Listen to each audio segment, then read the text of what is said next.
I was folding shirts into the suitcase when Maria touched my arm. Our housekeeper for 6 years. Never spoke unless spoken to. Now her fingers were trembling against my sleeve. Please don't go. I stopped. Looked at her. Her eyes were wet, darting toward the hallway where my wife was on the phone. What are you talking about? The trip. Don't go to Rome. Just trust me. She released my arm and walked away quickly, disappearing into the laundry room before I could respond. My wife appeared in the doorway, smiling. Almost ready? The car comes at 6 tomorrow. Almost. She'd planned this for weeks. A surprise anniversary trip. First-class tickets. A hotel overlooking the Colosseum. She'd been excited, affectionate, attentive in ways she hadn't been for months. I should have been grateful. Instead, I kept hearing Maria's voice. That night, I couldn't sleep. I ran through explanations. Maybe Maria was confused. Maybe she'd overheard something out of context. But Maria didn't make mistakes. At 4 a.m., I made a decision. I texted our neighbor, David, a retired cop who owed me a favor. Need to use your guest room. Can't explain. One day. He replied immediately, doors open. At 5:30, I loaded my suitcase into the Uber. Waved at my wife through the window. Drove 3 blocks, paid the driver double, and walked back through the alley. David let me in through his side door. What's going on? I don't know yet. I positioned myself at his upstairs window. Perfect view of my driveway. Then I waited. The black van arrived at 9:47 a.m. No markings. Tinted windows. It parked across the street, engine running. My wife came out first. She wasn't crying. Wasn't panicked. She was on her phone, nodding, scanning the street. Then Marcus stepped out of the van. My brother. I watched him walk up my driveway like he owned it. Watched my wife hug him. Not a polite hug. A familiar one. 2 other men exited the van. Both large. Both wearing gloves in 70-degree weather. They entered my house. I pulled out my phone. Opened the security camera app I'd installed last year. My wife didn't know about the motion-activated cameras in the garage, the office, the bedroom. I watched the live feed. They went straight to my office. Marcus opened my desk drawer, pulled out the external hard drive where I kept encrypted backups of everything. Business files, investment accounts, property deeds, passwords. One of the men opened a laptop. Started cloning the drive. My wife stood in the doorway, arms crossed. Watching. How long? She asked. 20 minutes, Marcus said. Then we're done. And the lawyer confirmed the insurance payout? Marcus smiled. It's already in motion. Accidental death abroad. No investigation. You'll have everything. She nodded. What about Maria? We'll handle her. I stopped breathing. I rewound the footage. Played it again. Accidental death abroad. They weren't robbing me. They were erasing me. I took screenshots. Recorded the screen. Backed everything up to 3 different cloud accounts. Then I called someone I'd hoped I'd never need. His name was on a business card I'd been given 2 years ago. A client who'd mentioned casually that he handled problems for people who couldn't go to the police. I never thought I'd use it.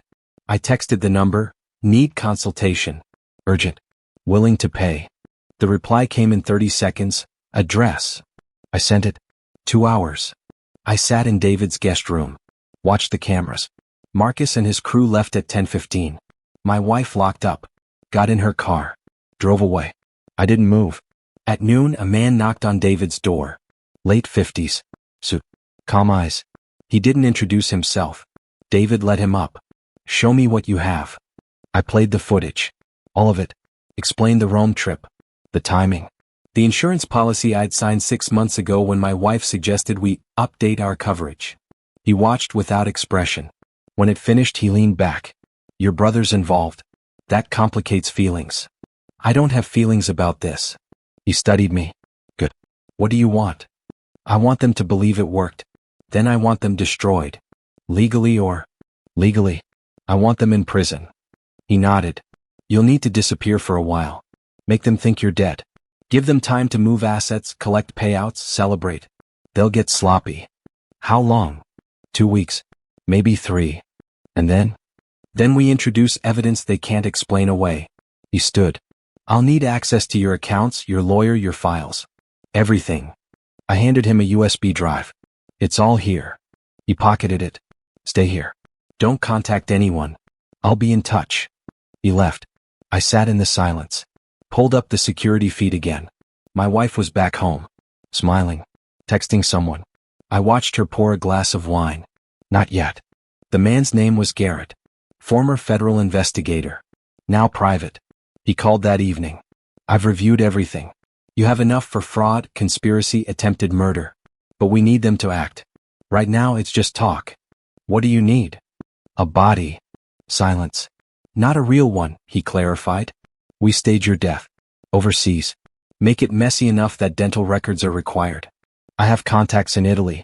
We'll create paperwork, police reports, a closed investigation. It'll take 5 days. And my wife? She'll file the claim. We let the insurance company start processing. Your brother will move assets. They'll think they're safe. What about Maria? I sent someone to check on her. She's fine. Scared but fine. We moved her to a safe location. She's willing to testify. I exhaled. Start packing, Garrett said. You're leaving tonight. I stayed in Rome for 12 days. Not at a hotel, at a private residence Garrett arranged. No phone. No internet. No contact. Every 3 days, Garrett sent updates via encrypted messages delivered by courier. Day 3, wife filed claim. $2.3 million policy. Day 6, brother transferred $180,000 from your business account to offshore LLC. Day 9, wife sold rental property. Forged your signature. Sale closed yesterday. Day 12, they're planning to leave the country. We move in 48 hours. I read each message once. Burn them. On day 13, Garrett arrived in person. It's time, he said. Your lawyer's ready. The FBI's involved now. Wire fraud, insurance fraud, forgery. We have enough. What about Marcus? He's the linchpin. He coordinated everything. The hired men were contract workers. They've already flipped. And my wife? Garrett smiled. It wasn't warm. She's about to have a very bad morning. I flew back under a different name. Landed at 2 a.m. Garrett had an apartment waiting. Sterile, temporary, perfect. Don't contact anyone yet, he said. We're executing warrants tomorrow at dawn. You'll stay here until it's done. I want to see it happen. No. I wasn't asking. He considered me. Then nodded. Surveillance van. You stay inside. No exceptions. At 5:30 a.m., we parked 3 houses down from mine. The van was unmarked, filled with monitors showing live feeds from 6 angles. Federal agents surrounded the house. At 6 a.m. they knocked. My wife answered in a robe. Hair perfect. She looked confused, then terrified as they pushed inside. FBI. Search warrant. Step aside. I watched her face cycle through emotions, shock, fear, calculation. She reached for her phone. Don't touch that. They cuffed her. Read her rights. She didn't cry. Marcus was arrested at his apartment simultaneously. I watched that feed too. He fought. Yelled about lawyers. They dragged him out.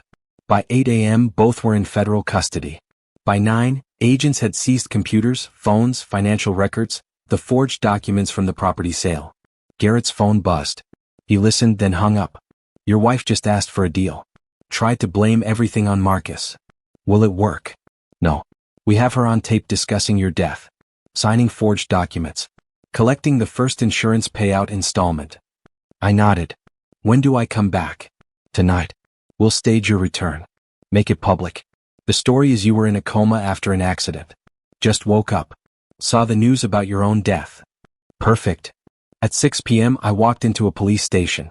Cameras everywhere. Reporters already tipped off. I gave my name.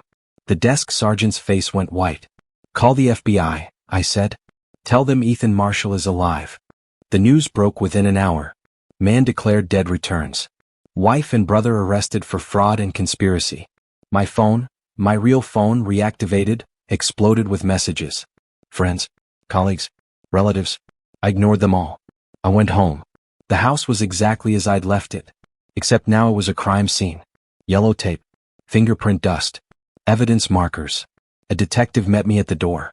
Mr. Marquis, sorry Mr. Marshall. We need to ask you some questions. Of course. They took me downtown. Recorded everything. I explained the trip, the warning, the decision to investigate quietly. I showed them the security footage I'd archived. Why didn't you come to us immediately? One detective asked. Because I needed proof. And I needed them to act. They didn't like that answer. But they couldn't argue with results. I was released at midnight. The next morning my lawyer called. Your wife's attorney is requesting a meeting. She wants to talk. No. She's offering information. Says Marcus planned everything. She was coerced. She discussed my death like a business transaction. I watched the footage. Silence. Do you want to press charges separately? Civil suit. Everything. I want every legal option on the table. Done. I hung up. Drove to Marcus's apartment. The landlord had already boxed his belongings, standard procedure for arrested tenants. I found his laptop in a box labeled electronics. Took it. At home I opened it. No password. Marcus always thought he was smarter than security protocols. I found a folder labeled projects. Inside, detailed plans. Timelines. Contacts for the men he'd hired. Drafts of forged documents. Photos of my office, my files, my daily routine. This had been planned for 11 months. I copied everything. Sent it to my lawyer, to Garrett, to the FBI agent handling the case. Then I found one more file. A contract. Signed by Marcus and my wife. They'd agreed to split everything 50-50 after my death. I stared at it. Not anger. Just cold certainty. They were done. The arraignment was scheduled for Monday. I arrived early. Sat in the back row. My wife was brought in first. Orange jumpsuit. No makeup. She scanned the courtroom, saw me and froze. Our eyes met. She looked away. Marcus came next. He tried to look defiant. Chin up. But his hands shook when they removed the cuffs for the hearing. The prosecutor stood. Your Honor, the government is charging both defendants with conspiracy to commit murder, wire fraud, insurance fraud, and forgery. We have extensive documented evidence, including recorded conversations and forged financial documents. My wife's attorney stood. Your Honor, my client was coerced by her brother-in-law. She had no knowledge of. The prosecutor cut in. We have video of the defendant discussing life insurance payouts and explicitly asking about the timeline of her husband's death. She was an active participant. The judge reviewed the brief. Looked up. Bail? The government requests remand. Both defendants are flight risks. Mrs. Marshall sold property and transferred funds in preparation to leave the country. The judge didn't hesitate. Denied. Both defendants remanded pending trial. My wife's face crumbled. She turned, looking for me again. I stood. Walked out before she could speak. In the hallway the prosecutor found me. We're offering a plea. 15 years for your wife, 20 for your brother. No deal. Mr. Marshall, trials are unpredictable. No. Deal. She studied me. Then nodded. Understood. The trial started 6 weeks later. It lasted 8 days. Maria testified. The hired men testified. Financial experts testified. I testified on day 7. My wife stared at me the entire time. I never looked at her. The jury deliberated for 3 hours. Guilty on all counts. Marcus got 32 years. Federal prison. No parole. My wife got 25. I attended the sentencing. Said nothing. The judge asked if I wanted to make a statement. I stood. No, Your Honor. Sat back down. The business survived after I removed Marcus from all accounts and filed civil suits to recover stolen funds. I won every case. Seized his assets. His car. His apartment equity. Everything. My wife's family tried to contact me. I blocked them. Her attorney sent letters requesting visitation rights, reconciliation talks, reduced sentences. I burned them. Maria came back to work. I tripled her salary. Set up a trust for her daughter's education. Thank you, she said quietly one morning. You saved my life. She nodded. Went back to folding laundry. I sold the house. Too many goes.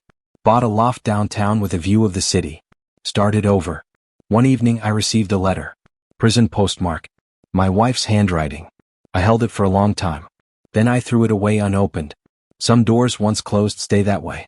I rebuilt everything they tried to take. They'll be old when they're released. I'll be thriving.